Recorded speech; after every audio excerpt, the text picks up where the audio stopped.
Olá pessoal, mais um dia, quarto dia hoje do nosso jejum Encorajamento Divino, com o tema hoje, o Senhor como fonte de encorajamento. Lá em Atos 23:11, no decorrer de uma série de situações que Paulo está sofrendo, sob ameaças, agora ele está preso numa fortaleza romana, e no versículo 11 do capítulo 23 de Atos vai dizer assim: na noite seguinte, o Senhor, pondo-se ao lado de Paulo, disse: coragem, pois assim como você deu testemunho ao meu respeito em Jerusalém, é necessário que você testemunhe também em Roma. Irmãos, o que a gente tem que ter em mente, né? Que sempre haverá algum momento da nossa vida, no decorrer da nossa vida, que nós vamos precisar de um encorajamento que vá além da nossa capacidade humana, né? De tempos em tempos, independente de classe social, independente de classe econômica, seja criança, seja idoso, seja um jovem na faculdade, seja um adulto, casal, família, né? A verdade é que sempre enfrentaremos em algum momento ou alguns momentos da nossa vida dificuldades, adversidades, como queiram chamar, né? Eclesiastes no capítulo 9, versículos 2 e 3, a palavra de Deus diz assim, ó: tudo sucede igualmente a todos.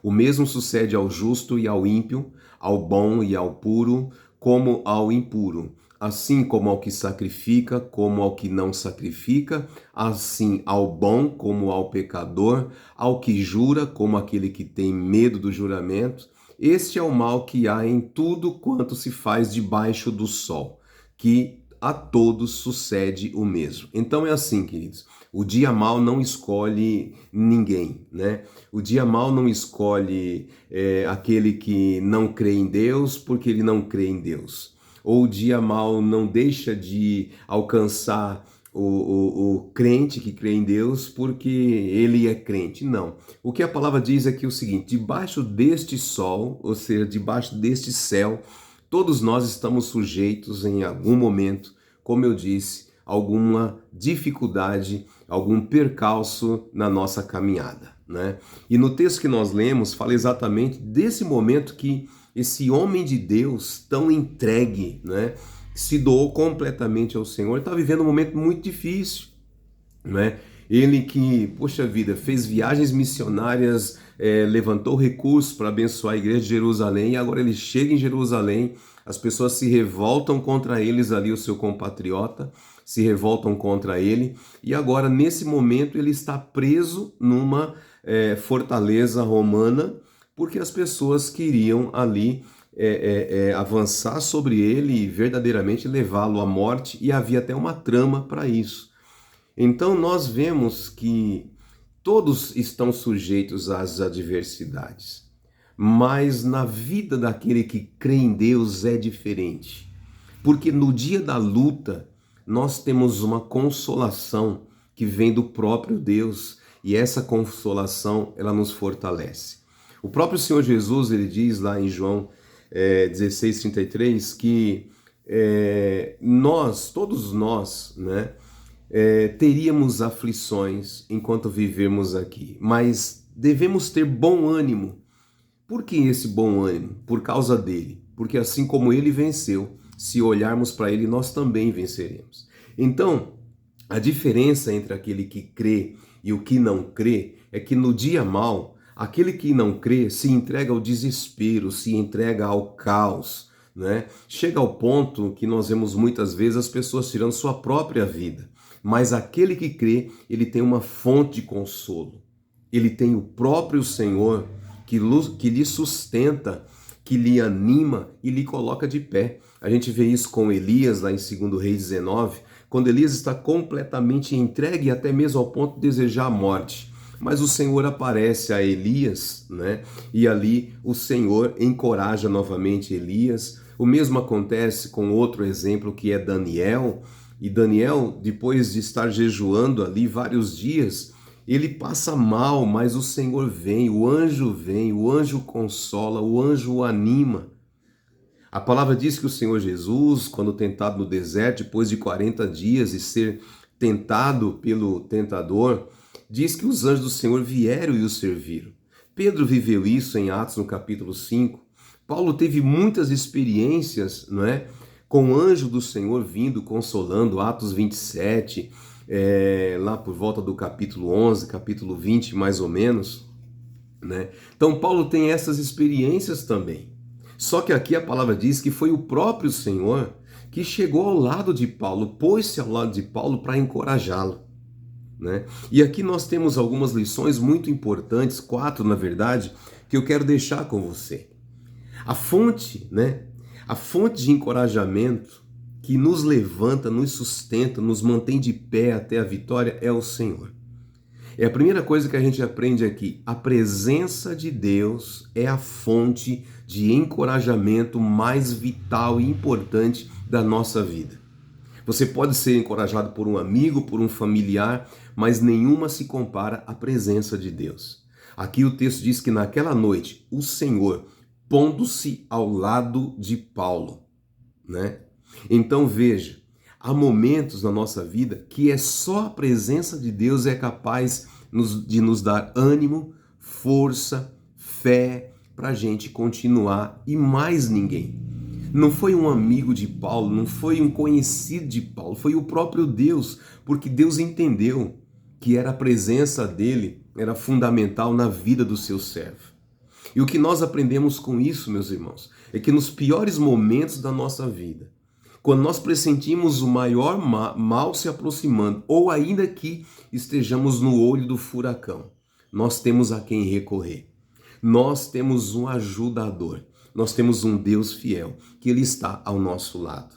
A palavra diz em Isaías 53:3 que o nosso Senhor, a quem invocamos como Salvador da nossa vida, o Senhor Jesus, Ele é experimentado em sofrimento. E depois lá em Hebreus 5, versículos 8 e 9, diz que Ele, como sendo filho, aprendeu a obedecer por meio daquilo que sofreu. E naquilo que Ele sofreu, Ele foi aperfeiçoado e se tornou a fonte eterna de salvação para todos aqueles que hoje lhe obedecem. E eu quero dizer para você, se você no teu coração, livremente, né, espontaneamente serve a Jesus, você obedece aos mandamentos, aos ensinamentos dele, ele é uma fonte de salvação para a sua vida. E não somente uma salvação no que diz respeito à eternidade, a salvação do pecado, a salvação da morte eterna, mas o livramento que você precisa para esse tempo, para essa época, em nome de Jesus. Hebreus 2,18 diz que naquilo que ele mesmo sofreu, tendo sido tentado, porque cada sofrimento que o Senhor Jesus passou, seja no deserto, seja nas perseguições, seja na traição, seja ali, né, quando ele orando sozinho ali e tendo 2, 3 amigos lá, o que ele chamou para ajudá-lo, dormindo, mesmo na sua solidão, do sofrimento de solidão, sabe, sendo tentado a desistir, ele venceu. E hoje a palavra diz, ele é poderoso para socorrer aqueles que são tentados. Então, se você é tentado a desistir, a não lutar mais, chame por Jesus. Ele estará com o teu lado para te dar a vitória. Vale a pena buscar a presença de Deus. Vale a pena você dedicar um tempo à leitura, à meditação da palavra, não somente ler, mas meditar, refletir, trazer aquilo para a sua vida. O que há em você precisa tirar, o que há em você que falta de Deus, né? O que há em você que precisa tirar, né? Por ser da carne, do pecado, e o que falta de Deus em você, isso a gente faz meditando na palavra. O que é isso? Eu estou buscando Deus, nas orações, nos jejuns, na comunhão entre irmãos, na adoração, buscando Deus. Nós devemos nos certificar que a presença de Deus ela é conosco. Porque foi isso que Moisés fez em Êxodo 33:15. Deus falou, vou mandar o meu anjo com você. E Moisés disse, daqui eu não saio se a tua presença não for conosco. Então nós devemos nos certificar que essa presença de Deus e que nós temos a condição necessária para que a presença de Deus esteja conosco em nome de Jesus. O salmista ele diz no Salmo 89:15, Como é feliz o povo que aprendeu a aclamar-te, Senhor, e que anda na luz da tua presença. Porque eu posso experimentar alegria, eu posso experimentar paz, mesmo no meio da guerra, quando eu estou na presença de Deus. Uma outra coisa que a gente aprende aqui, uma segunda lição, é que a presença de Deus nos encorajando, ela traz consigo a providência do livramento. Nesse mesmo capítulo, se você ler do versículo 16 a 24, ali diz que apareceu um sobrinho de Paulo que foi visitá-lo na prisão. Irmão, o negócio é muito doido. Apareceu um sobrinho de Paulo. Ficou sabendo da história, foi visitá-lo na prisão e Paulo falou: você vai fazer o seguinte, você vai procurar o comandante lá, você vai falar isso, isso e isso, que tem uma trama de morte contra mim, se me tirarem daqui. Deus providenciou um caminho de livramento. A presença de Deus faz isso, meus irmãos, né? Ele traz essa providência, esse livramento, e isso também nos encoraja a continuar adiante. Então entenda que a presença de Deus na tua vida, te levantando, não é, te colocando de pé, te aprumando, é porque há um livramento de Deus que vai chegar na hora certa na sua vida e que vai impedir os planos do adversário contra a tua vida em nome de Jesus.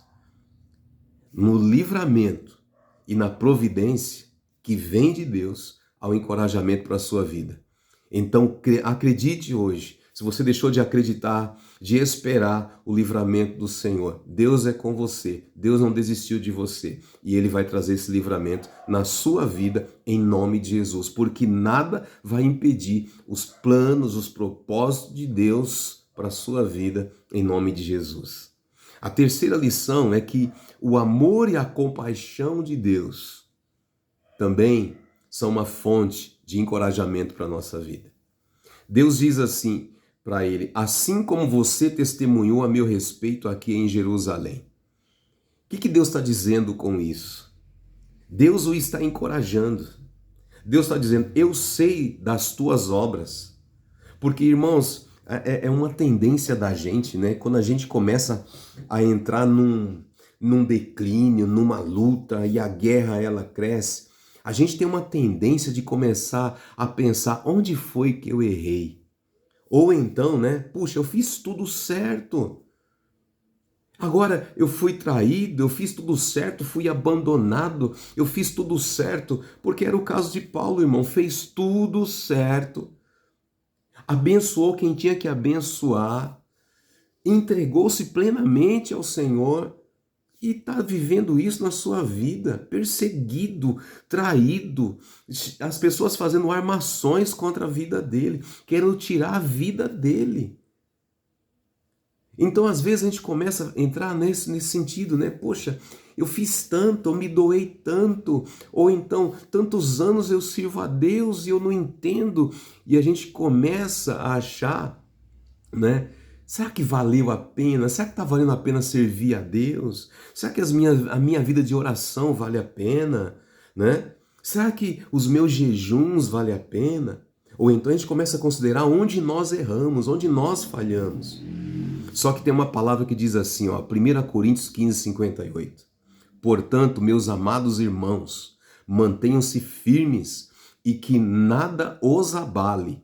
Sejam sempre dedicados à obra do Senhor, pois vocês sabem que no Senhor o trabalho de vocês não será inútil. Sabe o que Deus está dizendo para Paulo ali? Naquele lugar sombrio, daquela masmorra, daquela prisão, Deus está dizendo para Paulo: meu amigo, eu não estou esquecido do seu trabalho. Tudo que você fez não foi inútil. Eu sei o que você fez e o que você falou a meu respeito lá em Jerusalém. Então Deus está dizendo: eu conheço você, eu conheço tua história. Não deixe que a tua consciência te acuse.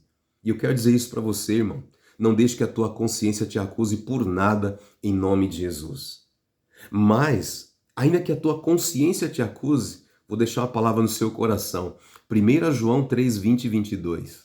João diz assim: quando o nosso coração nos condenar, né, ou ainda que o nosso coração nos condene, Deus é maior que o nosso coração e sabe todas as coisas. Aleluia, né? Continua dizendo, amados, se o nosso coração agora não nos condenar, temos confiança diante de Deus e recebemos dele tudo o que pedimos, porque obedecemos aos seus mandamentos e fazemos o que lhe agrada. Então, se o teu coração te condena, meu irmão, coloque-se diante de Deus. Deus é maior que o teu coração. Faça um concerto com Deus, né? Renove votos com o Senhor e cumpra, né? Porque tem pessoa que fica só fazendo voto, eu vou servir a Deus, eu vou mudar. Não, faça votos e mude.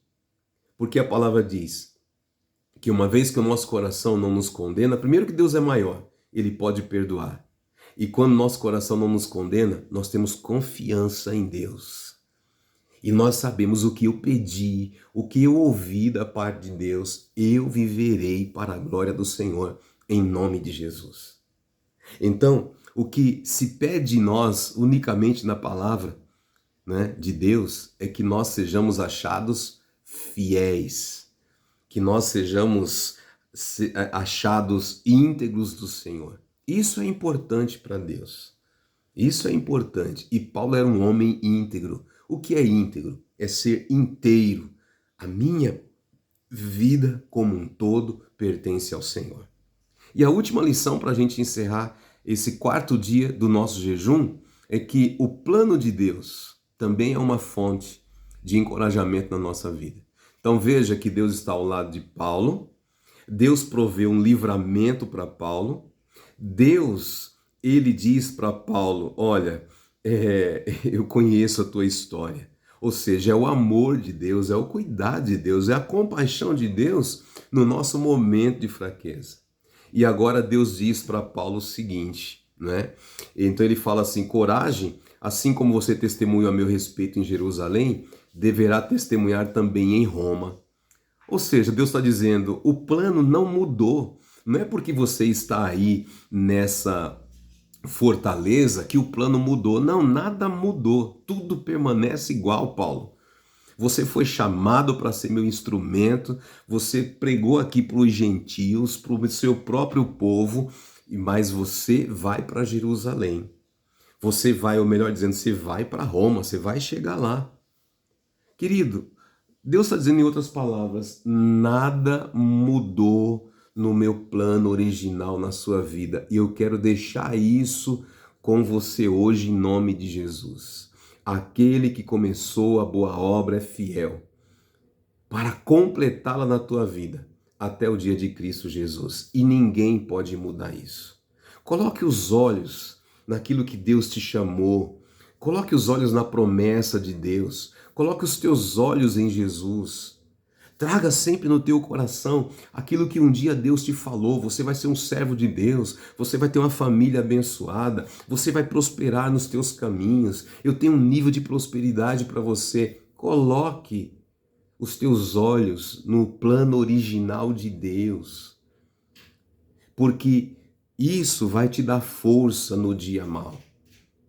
Lembre-se dessa palavra, os problemas, as lutas, muitas vezes, né, elas virão até mesmo como consequência daquilo que é nós estarmos dentro do plano de Deus, dentro do processo, né? As lutas que Davi passou, porque ele estava dentro do processo, não foi nada fora, né? Se você pegar José, todas as lutas que ele passou, a rejeição de família, o abandono, ele estava dentro do processo. Paulo está dentro do processo. Mas nesse momento o diabo quer dizer para você o que as pessoas querem dizer para você, as pessoas mal intencionadas principalmente, aquela voz que fica no teu ouvido, você não sabe o que é. As pessoas colocam às vezes um demôniozinho aqui, um anjinho aqui, mas aquela voz negativa que fica, muitas vezes, sabe o que é? É porque você está dentro do processo. E o adversário quer desestimular você para que você não continue. Então fique firme, não abandone, acredite e profetize sempre. Filipenses 1,6: aquele que começou a boa obra na minha vida é fiel, é justo para completá-la até o dia de Cristo Jesus. Porque nesse dia eu vou deixar esse plano e estarei melhor ainda na glória com o Senhor em nome de Jesus. Então, que você tenha o Senhor como a tua fonte maior de encorajamento. Abra os teus ouvidos para ouvir o Senhor. Busque a revelação de Deus, não é? Acredite que no momento certo o Senhor vai trazer o livramento para a sua vida. Até lá, haja com fé, mantenha a esperança. Deus, Ele conhece as suas obras, não é? E naquilo que há condenação, faça conserto, mas nunca desista, porque aquele que te chamou é fiel e Ele vai, em nome de Jesus, com toda certeza, te honrar, te abençoar. Aquele que disse para Josué, né? Josué, eu não falei para você?